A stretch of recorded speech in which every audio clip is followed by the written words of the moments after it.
Okay, so if you've got a Vaillant turbomax boiler with a diverter valve fault and you're thinking about rebuilding it, I'm just going to strip this one down today and see what's inside, because you can get a repair kit. Now every year every time it goes wrong, every couple of years I get a new valve. So I've got a couple of spare valves here, and it's part number 011289, which superseded 011269.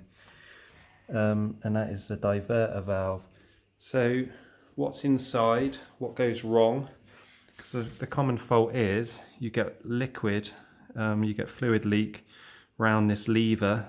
There's a white lever in there, and it just leaks out and drips. You lose your pressure in the boiler, and I have had it before. The diaphragm at the bottom goes all hard and faulty, so you can get a rebuild kit for the diaphragm.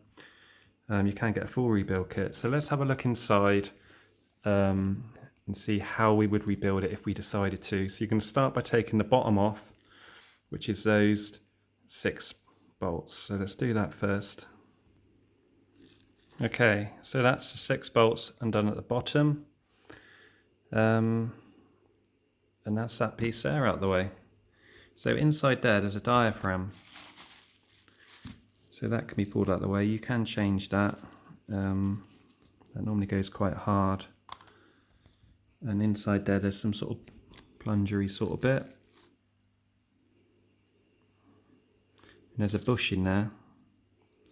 Now I have done the kit before where you just change those bits, where you get a screw, you screw the screw in there, and you pull out that bush, you replace the bush, the plunger and the diaphragm, and that's resolved the issue for me once before.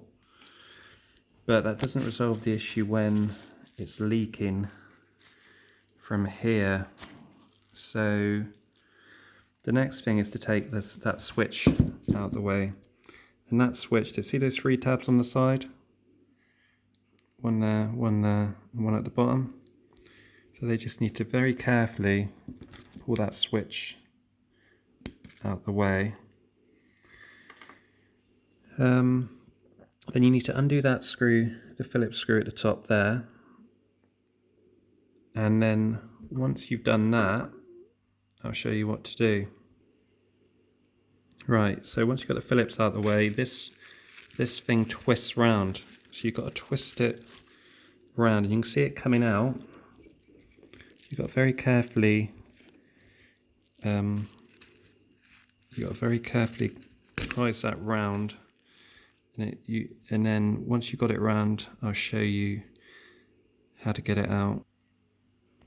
There you go. So you twist it round like that, and then you've got to get a screwdriver, a very small one, in the gap, because it's on that little bush bit there, and you just very carefully just got to lever this piece off out the way. And the reason we're getting this out of the way is because we're trying to get to that Phillips screw in there. So that's levered off now, so that bit comes out the way, and you can get in there to undo that Phillips, and then you can get that whole black piece out the way, and we can gain access to the lever. Okay, so I've undone that one and that one there. That black piece comes out the way, and you can now get to that lever.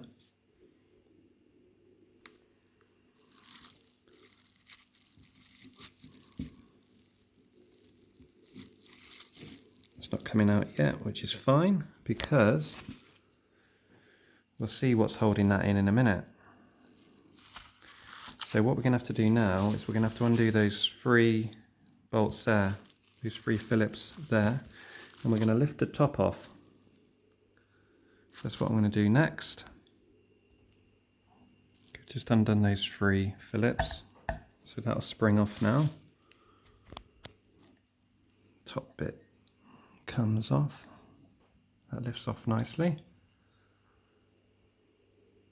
It's just a brass component, there's nothing serviceable in that bit, so that's fine. Then we've got this bit here, and that's actually, that rod there pushes down on that lever, so expect that lever to fall out when I pull that out. See that? That comes in the rebuild kit, I believe. And then that lever should pull out there, because that's what pushes on that lever, which pushes on the micro switch. And that's that piece there. And I noticed on this that, where is it? That's actually bent. Can you see that? That's bent, so that's probably why this valve wasn't operating correctly, because sometimes the fault on these is when the heating, when you've got the demand for the heating and this switch lever comes down to operate the micro switch, it's not pushing the switch the whole way down. And I imagine it's because this is deformed, so it wasn't allowing the full operation. So hopefully you get that in the kit as well. And then back to the valve. So we've got this piece here that comes off. Got an O-ring on there. And then you've just got another bush at the top. So I imagine in the kit you'll get a bottom bush, a top bush, a plunger, a diaphragm. I've seen you get this piece here, and you'd need that lever.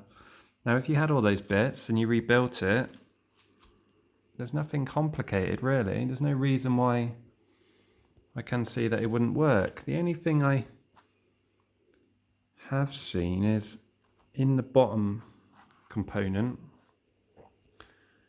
if you look through there, there's some sort of mesh, filter mesh. I don't think that's serviceable.